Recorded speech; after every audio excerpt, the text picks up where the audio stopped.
Hey everyone, welcome back to Sage Advice, and if you're new here, a big warm welcome to you. Today we're diving into a topic that most people avoid like it's the plague, healing. But not just any healing, we're talking about how to heal with grace. No resentment on the side, thank you very much. Here at Sage Advice, we're all about improving ourselves from the inside out, and we don't shy away from the hard stuff. I know what we're about to dive into isn't exactly fun, but trust me, it's essential if you want to grow into your best self. So grab your tea, your blanket, or whatever keeps you comfy, and let's get into it. The Bible isn't just a book of rules. It's a guidebook for living a life of peace and wholeness. When it comes to forgiveness and healing, it's like a warm cup of tea, soothing, comforting, and exactly what you need on a rough day. One of my favorite passages is from Ephesians 4:31-32. Be kind and compassionate to one another. Forgive each other, just as Christ God forgave you. Isn't that just beautiful? It's like a gentle nudge from God saying, let it go, my child. You don't have to carry this heavy load any longer. Forgiveness, according to the Bible, isn't about giving someone a free pass or pretending like the hurt didn't happen. It's more like deciding not to let the hurt rent space in your heart. It's about freeing yourself from the chains of resentment that keep you stuck in a cycle of pain. It's saying, you know what, I'm done letting this poison my life. I'm going to choose peace over pain. In today's video, I want to help you put the poison down for good. We're going to explore how to genuinely heal and forgive, not in a force, fake it till you make it kind of way, but in a real, deep, and lasting way. Because let's be honest, life's too short to be walking around with a chip on your shoulder. It's time to let go and let God do what He does best. Heal those wounds and fill your heart with peace. Healing isn't just about slapping a bandage over the wound and calling it a day. It's about addressing those deep cuts that we hide under layers of busyness and distractions. It's peeling back those layers, feeling the pain, and then slowly but surely allowing yourself to mend. The Bible tells us in Psalms 147:3, He heals the brokenhearted and binds up their wounds. Healing is a process, a journey of allowing God to work on us from the inside out. It's like tending to a garden. You don't just water the flowers and hope for the best. You pull out the weeds, nourish the soil, and patiently wait for growth. Healing requires that same kind of attention and care. Think of your unhealed wounds like splinters. Leave them alone and they'll fester, causing pain and infection. Ignore them long enough and they'll start to affect other areas of your life. It's the same with emotional wounds. Unhealed hurts can lead to bitterness, resentment, and even physical issues. We're told in Proverbs 14:30, a heart at peace gives life to the body, but envy rots the bones. Healing isn't just a nice idea, it's a necessity for a healthy, peaceful life. It's like having a leaky roof. If you don't fix it, the damages spread, affecting everything else in your home. Your heart is the home where your spirit lives. Take care of it.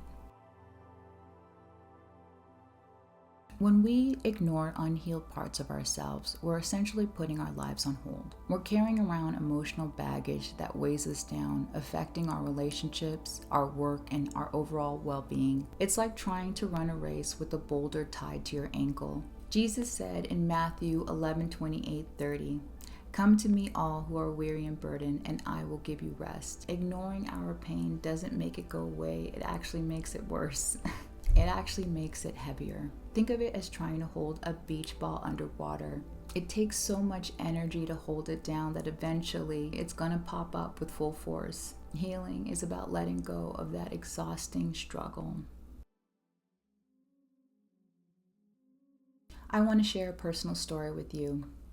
There was a time when I was wrongfully terminated from a job, which led to a lengthy legal battle. For a whole year, I struggled to find work and felt like I was blacklisted in the city where I lived in. It was a dark time and I became bitter and resentful. I even started to despise my career in graphic design, something that I once loved. It took me almost 8 years to understand why I had to go through that hardship.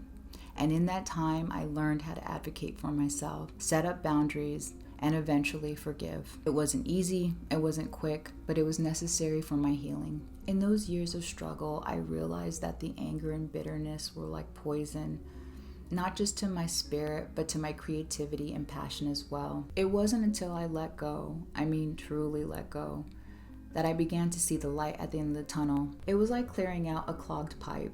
Once the blockages were removed, things started to flow again, including my love for design. That experience taught me that sometimes healing requires us to face the darkest part of our story and find the hidden lesson in the pain.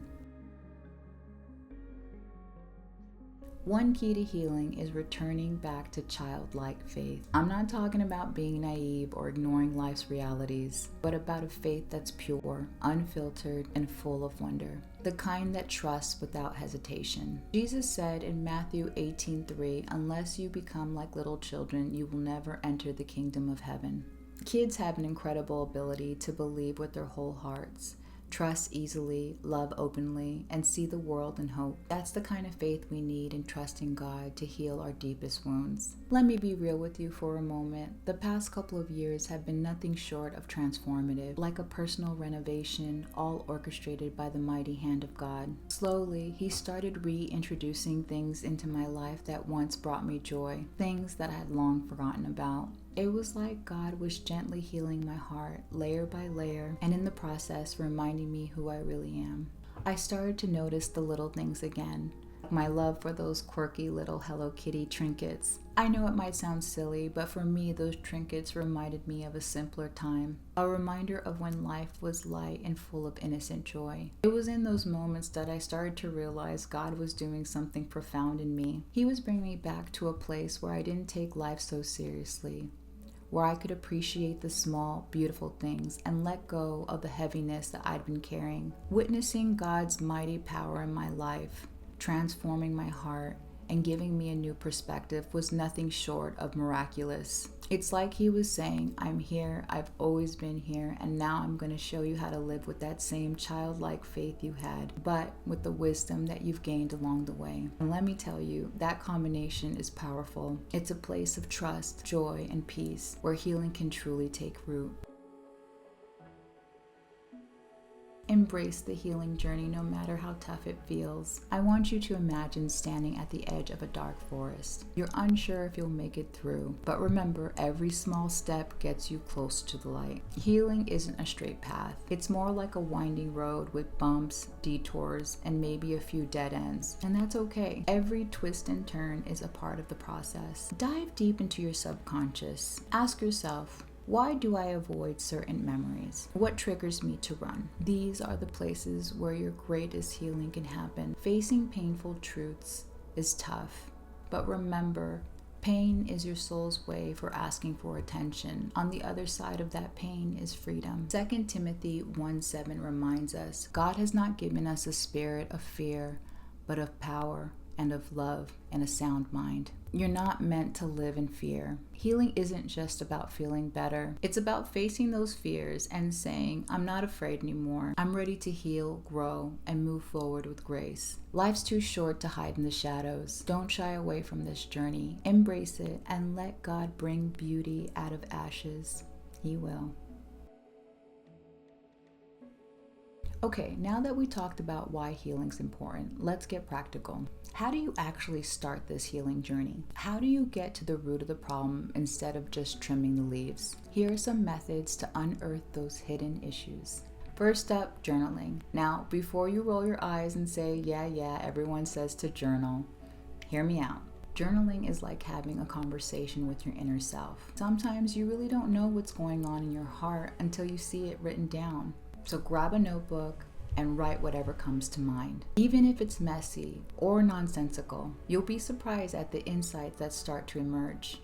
Next, let's talk about video recording yourself. I know it might sound a bit strange, but trust me on this one. Talking through your feelings on camera can be incredibly cathartic. It's like having a conversation with someone who listens without judgment, and that someone is you.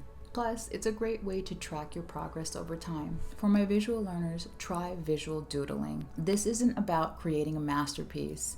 It's about letting your hand guide you as you focus on a specific incident or a wound that you want to heal. Let your emotions flow onto the page and see what takes shape. These tools can help peel back those layers and start the healing process. Think of them as different keys to unlock the doors of your heart. Now I want to turn the focus to you. Let's get a little introspective here. Are there areas of your life that you've been avoiding? Maybe there's a memory that you've been avoiding that only surfaces in your dreams. Or perhaps it's a relationship that keeps poking at an old wound. What's been the back of your mind nagging at you, but you keep on pushing it away? Think about your patterns. Do you have any friends that take advantage of you? Or do you keep taking jobs that leave you drained or unfulfilled? These aren't just coincidences, they're clues. Clues that there's something inside that still needs healing. So take a moment right now and really think about it. Where in your life do you really need to take an extra look and heal? And remember, this isn't about judging yourself or feeling guilty. It's about being honest and giving yourself the grace to grow. As we wrap up, let's review what we talked about today. Healing and forgiveness isn't just about feeling better. They're about transforming into the best version of yourself, the person God created you to be. They're about shedding the old skin, the pain, the hurt, and stepping into the new, where there's freedom, joy, and peace. When we heal, we let go of the weights that were holding us back. We stop letting the past dictate our present and future. And when we forgive, we let go of the hold that hurt had on us, allowing love to take its place. Remember, Romans 12:21 reminds us, do not be overcome by evil, but overcome evil with good. And that's a call to action. It's saying, you have the power to rise above, to heal, to forgive, and to live in grace. So don't underestimate the power of healing and forgiveness. They're your keys to a life of freedom and peace. Thank you for joining me on this journey today. I know it wasn't easy, healing never is, but I hope it was worth it. I hope something we talked about today sparked a little light in you, a little hope that healing is possible, and that you're not alone on this journey. If you found value in this video, please give it a thumbs up, share it with someone who might need it, and please subscribe for more sage advice on living your best life. And remember, healing is a journey, not a destination. It's okay to take it one step at a time. What matters most is that you keep moving forward with grace, with love, and with hope in your heart. So until next time, stay blessed, stay hopeful, and keep healing. You got this, and God's got you.